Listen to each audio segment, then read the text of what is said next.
Mace Gayos yang berada di belakang Gustavo Almeida dan Marco Simic, gerakannya kerap diikuti oleh Ricky Ariansah, defensive midfielder dari Semen Padang. Ketika bertahan, Semen Padang gunakan shape 6-3-1. Nah, ini momen Mace Gayos melakukan pergerakan tanpa bola yang gerakannya diikuti oleh Ricky Ariansah, membuat progresi bola yang dilakukan oleh Persija Jakarta putus. Ya, Persija Jakarta berhasil mengalahkan Semen Padang dengan skor akhir 0-1 dalam lanjutan Liga 1 Indonesia. Satu gol Persija dicetak oleh Rio Matsumura di menit 67, asis dari Witan Sulaiman. Sebelum lebih jauh, aku gak pernah bosan-bosannya untuk ingatkan teman-teman, ketika teman-teman tonton video ini jangan lupa tekan tombol like-nya. Dari susunan formasi, Semen Padang bersama Eduardo Almeida gunakan pola 1-4-2-3-1 di atas kertas.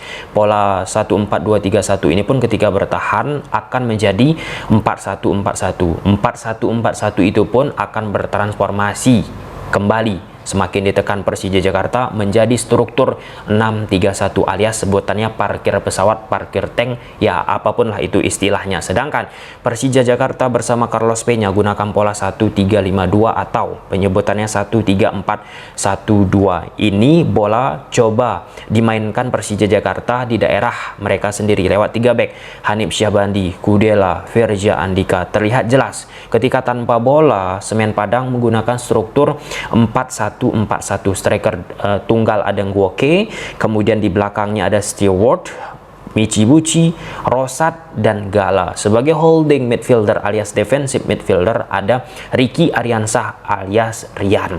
3 pemain tengah dari Persija Jakarta, Syahrian Abimanyu, Reski Fandi, lalu Mace Gayos coba tuh ditempel oleh pemain-pemain Semen Padang sehingga kekuatan dari sektor tengah Persija Jakarta bisa diredam. Nah, ini upaya yang dilakukan oleh Persija Jakarta, semakin menekan nih dari pemain-pemain Persija Jakarta lewat 3 back mereka, Hanif Syahbandi, Kudela, Firja Andika. Struktur pertahanan yang diaplikasikan oleh Semen Padang pun berubah menjadi 6-3-1, parkir bus istilah modernnya sekarang teman-teman.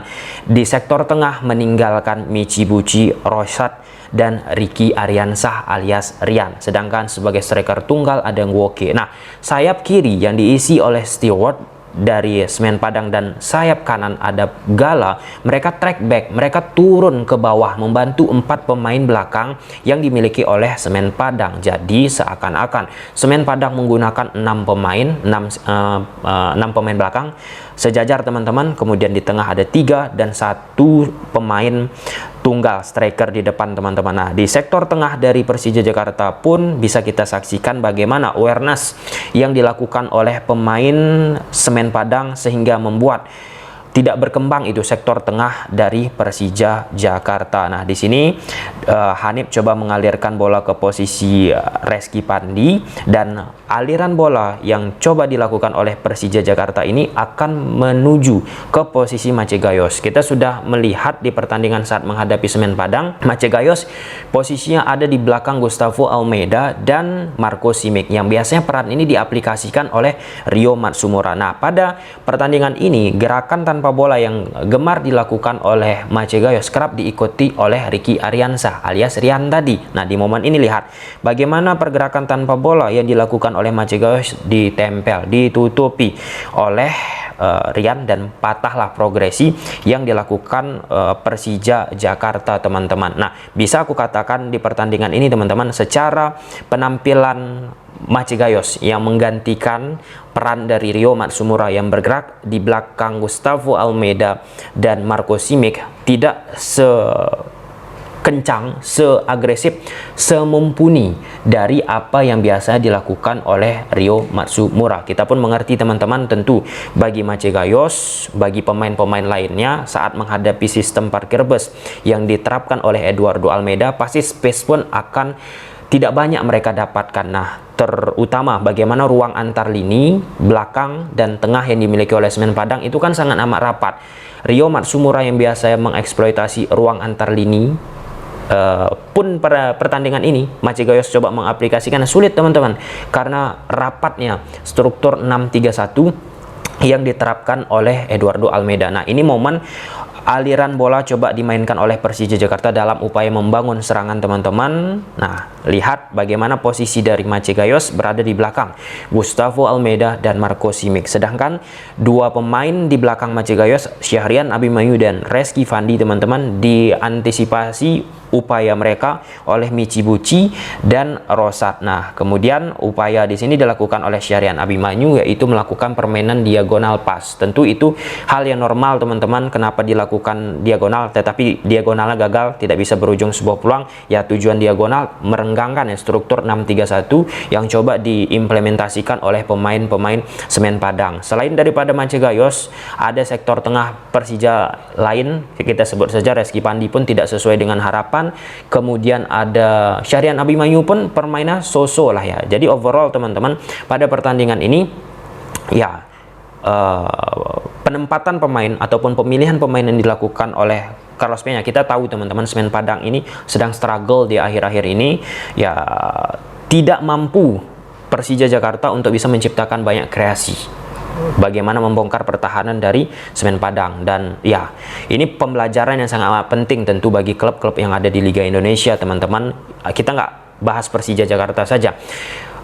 Ketika kita melihat sebuah klub dari Liga Indonesia menghadapi tim yang parkir bus, nah itu cenderung kreativitasnya tumpul, kreativitasnya sulit muncul. Nah, yang ingin aku sampaikan, ya perlu lagi pelatihan yang sangat amat kencang dilakukan, diberikan oleh pelatih untuk membongkar sistem parkir bus. Aku teringat teman-teman Pep Guardiola.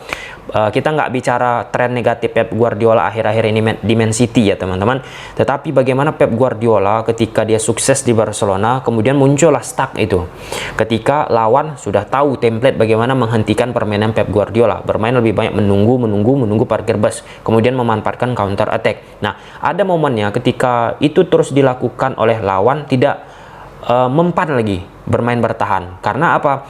Pep Guardiola menemukan ramuan baru, menemukan resep baru untuk bisa membongkar pertahanan parkir bus. Seiring berjalannya waktu itu bisa terbukti teman-teman. Nah, untuk klub-klub kita kan ini situasi yang langka, situasi yang jarang terjadi di liga domestik ataupun di level Asia, ketika klub kita mewakili Liga Indonesia untuk tampil menghadapi lawan yang memang parkir bus, parkir tank, parkir pesawat. Ya, sepak bola negatif football lah, reaktif football. Nah, itu yang sering dikatakan teman-teman. Nah, ini bukan hanya sekali saja Persija Jakarta menghadapi kesulitan untuk membongkar pertahanan lawan pada saat parkir tank dilakukan oleh Persita Tangerang. Nah, beberapa pertandingan lalu teman-teman, di situ juga Persija Jakarta menunjukkan sulitnya untuk menciptakan sebuah kreasi. Ya, kita juga memaklumi tentunya bagaimana di Liga Indonesia pun nggak semuanya tim-tim, bukan memaklumi nih istilahnya, nggak semuanya tim-tim dari Liga Indonesia pun gemar melakukan parkir bus. Hanya ya dalam satu musim itu 2, 3, 4 kali bertemu dengan memang luar biasa pertahanan tembok Cina yang coba diaplikasikan. Salah satunya Eduardo Almeida, kan kita sudah melihat bagaimana Eduardo Almeida sejak di Arema FC, permainan parkir pesawat, permainan parkir tank menjadi opsi yang sering ia lakukan. Nah, ini momen ketika tanpa bola lagi dan lagi Semen Padang gunakan struktur 6-3-1. Michibuchi, Rosat, Rian disiplin main di sektor tengah. Abimanyu dan Reski Fandi melakukan permainan diagonal lagi ke posisi Rio Fahmi, dan serangan dilakukan oleh Persija Jakarta pun mudah untuk dibaca karena terlalu lambat teman-teman. Aliran progresi yang coba dilakukan oleh Persija Jakarta dengan 6 struktur pemain di belakang dibentuk oleh Semen Padang, otomatis upaya yang dilakukan oleh pemain Persija Jakarta untuk bermain lebar lapangan teman-teman itu akan mudah untuk dijangkau. Karena apa? Di sisi kelebaran ada di situ diisi oleh Stewart, sayap kiri dari Semen Padang, dan di sayap kanan ada Gala yang jauh turun ke bawah membantu pertahanan dari Semen Padang. Nah, ini upaya selanjutnya bagaimana jelas ya tracking yang dilakukan oleh pemain tengah Semen Padang, Rian ke Macegayos, Michibuchi ke Sarian, Rosyad ke posisi dari Reski Fandi, dan ya lagi upaya progresi yang dilakukan oleh Persija Jakarta pun tidak berjalan sesuai dengan harapan. Nah, tadi sudah kita katakan sejak awal teman-teman, kalau Macegayos belum on form, dia belum sustain bagaimana untuk menjalankan profiling yang biasanya sudah ditampilkan oleh Ryo Matsumura ketika berada di belakang dari Gustavo Almeida dan Marco Simic. Nah, pergantian dengan memasukkan Ryo Matsumura, teman-teman, itu salah satu pergantian yang aku sebut, yang aku katakan sangat amat baik. Dan bisa kita saksikan, dan itu terbukti, teman-teman, Ryo Matsumura menciptakan sebuah gol. Ya, meskipun sebuah gol itu awalnya dari situasi corner kick, kemudian bola liar terjadi dan Witan Sulaiman melakukan sebuah yang namanya early crossing tanpa ada penjagaan Ryo Matsumura. Tetapi bagaimana inisiasi gerakan dari Ryo Matsumura, dia meminta bola, itu salah satu hal yang patut kita acungi jempol, teman-teman. Dan ketika kita bicara Ryo Matsumura ataupun Mace Gayos yang berada di belakang Gustavo Almeida dan Marco Simic, teman-teman, mereka ini sangat-sangat amat esensial ketika kita bicara sistem Carlos Peña. Kenapa aku katakan sangat amat esensial?